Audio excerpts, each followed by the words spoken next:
আজ শোনাবো সেই কালো মেঘ। না না, ওই ওরা যাকে বলে কালো মেয়েটা। আজ সেই কালো মেঘ আর মেয়েটার গল্প মিলেমিশে একাকার হয়ে গেছে। আসুন তাহলে আমরাও এখন ওদের সাথে একটু হারিয়ে যাই। শুনে নেই সেই কালো মেঘ থুড়ি মেয়েটার গল্পটা। জীবনের কঠিন সময়ে মন শান্ত করতে একটা ভালো গল্প অথবা একটা কবিতাই যথেষ্ট। আর তাই শোনো বলি কানে কানে, আপনাকে শোনায় সেই কথাগুলো যা হয়তো আপনার মনকে হালকা করে সমস্যা সমাধানের পথ্য হয়ে ওঠে।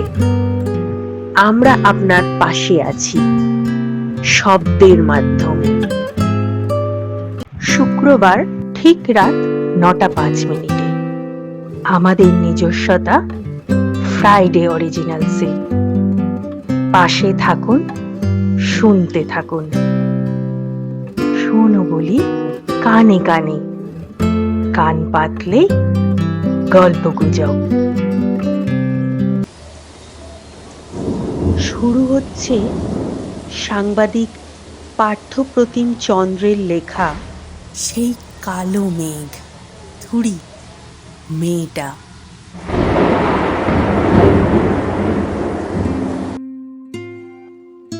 বাইরে বৃষ্টি আসবে আসবে করছে। মেঘটা ক্রমশ ভারী হয়ে এসেছে। ঝড় উঠেছে।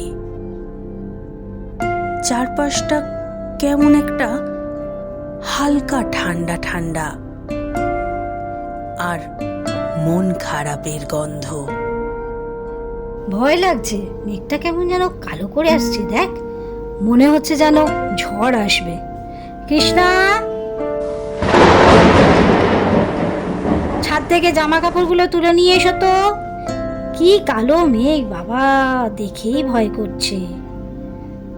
যাই দিদি, কি বললে?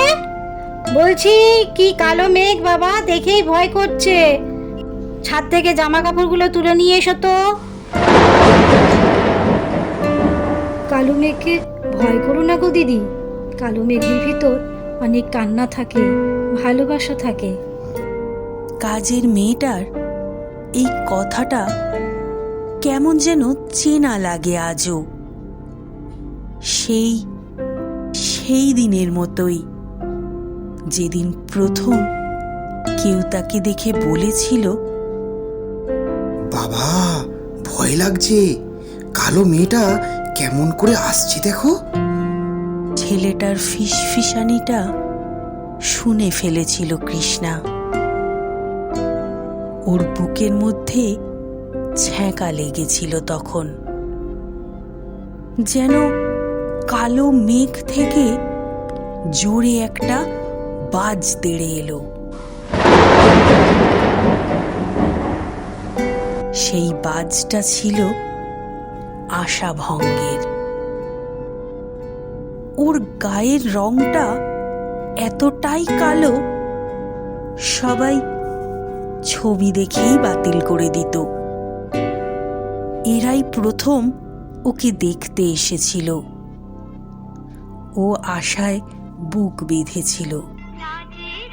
ওর বিয়ে হবে, কৃষ্ণা বউ সাজবে, মালা পরাবে। কিন্তু কালো মেঘের মতো ওর আশার সব রোদ অস্ত গেল যেন। সেদিন বড়লোক বাড়ি থেকে পাত্রপক্ষ দেখতে এসেছিল ওকে। মেয়েটা সেজে গুজে একটা ঘরে চুপ করে বসেছিল। চিন্তায় তার কপাল থেকে বিন্দু বিন্দু ঘাম ঝরছিল। তাই দেখে ওর মা বলেছিল, দেখিস সব ঠিক হবে। তোকে শেষ পর্যন্ত ঠিকই পছন্দ করবে। এই ছেলেই তোকে বিয়ে করবে, এত চিন্তা করিস না মা।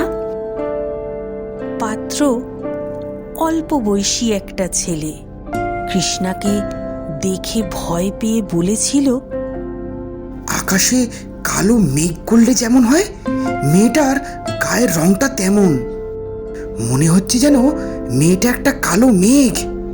এত কালো মানুষ দেখে আমার বড্ড ভয় করে। হ্যাঁ, কৃষ্ণার গায়ের রংটা সত্যিই কালো, বর্ষার মেঘের থেকেও গাঢ় কালো। কিন্তু ওরা কি তার চোখের দিকে একবারও তাকিয়েছিল? না, তাকায়নি ওরা, একটি বারের জন্যেও তাকায়নি। তাকালে বুঝতে পারত সেই গভীর কালো চোখ দুটোতে ও নিজের না বলা স্বপ্নগুলোকে সযত্নে লুকিয়ে রেখেছিল।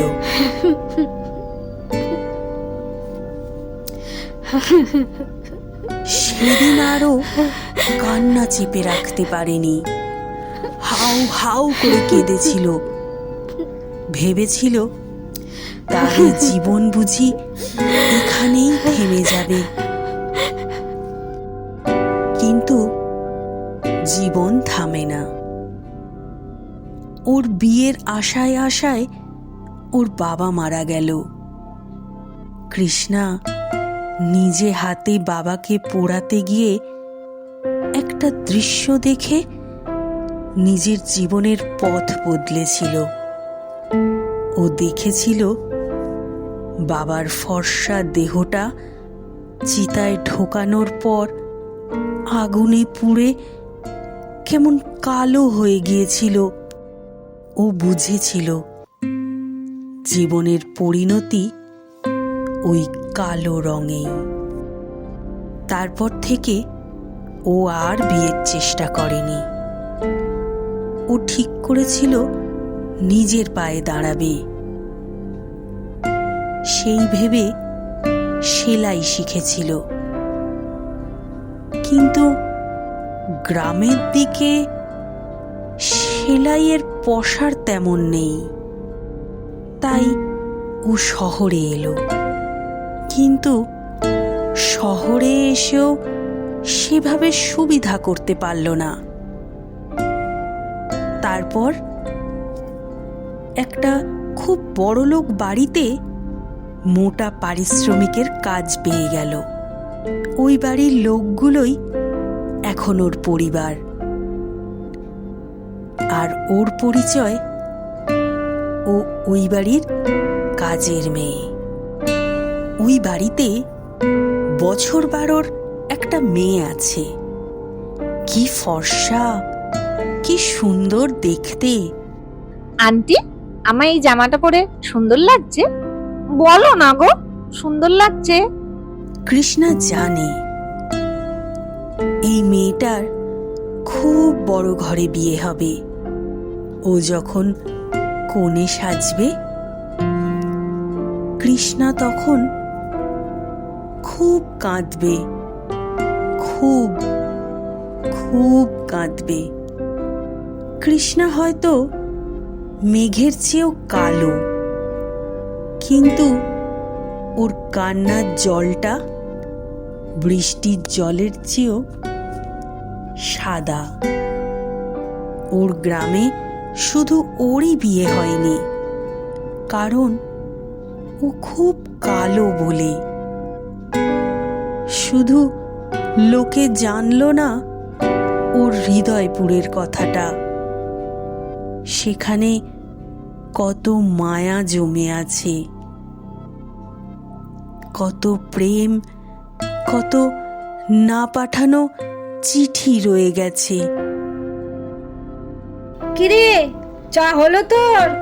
দুধটা বেশি দিস না আবার, আজকাল আবার অ্যাসিডিটির সমস্যা বাড়ছে আমার। কালো চা করিস? হ্যাঁ, যাই দিদি। চাটা কাপে ঢালতে ঢালতে ও মনে মনে ভাবে সেই কালো মেঘের কথা।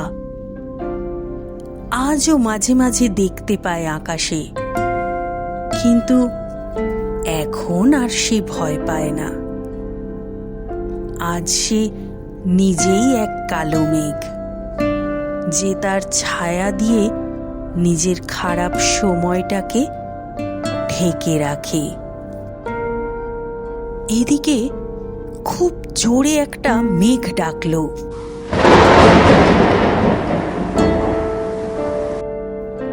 ওই বাড়ির ওই সুন্দরী ছোট্ট মেয়েটা খুব ভয় পেয়ে কৃষ্ণাকে জড়িয়ে ধরেছে। বলছে, আন্টি, আমার খুব ভয় করছে আন্টি। আন্টি। কৃষ্ণা তখন চোখ বন্ধ করে ওকে জড়িয়ে ধরে বলল, মেঘ ডাকলে ভয় পেতে নাই রে পাগলি, তুমি তো একেবারে মেঘের মতো সুন্দর গো। তাছাড়া কালো মেঘে অনেক বৃষ্টি থাকে, বৃষ্টিতে কতজনের পিপাসা মেটে বলো দেখিনি। এ বাবা, তুমি কাঁদছো? না রে, আমি তো কালো মেঘ, আমার কান্নাটা তো বৃষ্টি। আকাশের দিকে তাকিয়ে বল, কালো মেঘ, তুমি বৃষ্টি দিচ্ছ?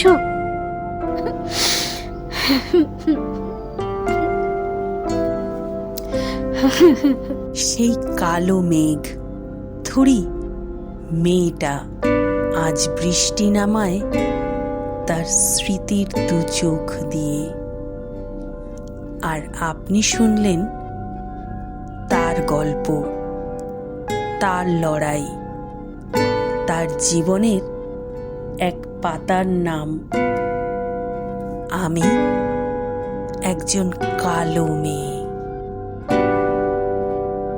আপনারা শুনছিলেন সেই কালো মেঘ থুড়ি মেয়েটা। কলমে পার্থপ্রতিম চন্দ্র, সূত্রধর আমি রীতা পাল চন্দ্র, গৃহকর্ত্রী এবং কৃষ্ণার ভূমিকায় পিয়ালি নিয়োগী, কৃষ্ণার মা প্রতিমা চন্দ্র, বাচ্চা মেয়েটা পুষ্পিতা দে, পাত্রপক্ষের ছেলেটা পার্থপ্রতিম চন্দ্র। কেমন লাগলো আমাদের আজকের অরিজিনালস? কমেন্ট করে অবশ্যই জানাবেন।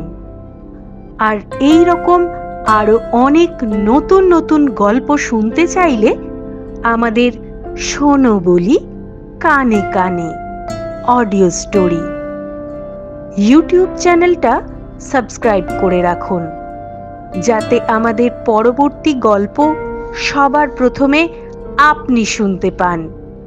আমাদের গল্পগুলো আপনাদের ভালো লাগলে, মন ছুঁয়ে গেলে একটা লাইক এবং শেয়ার করে আমাদের পাশে থাকুন। কথা দিচ্ছি নিরাশ হবেন না। তাহলে আজ আসি। নতুন নতুন গল্প শোনা হবে, অনেক কথা হবে আমাদের নিজস্বতা ফ্রাইডে অরিজিনালসে, শুক্রবার ঠিক রাত 9:05। ততক্ষণ ভালো থাকবেন। ধন্যবাদ।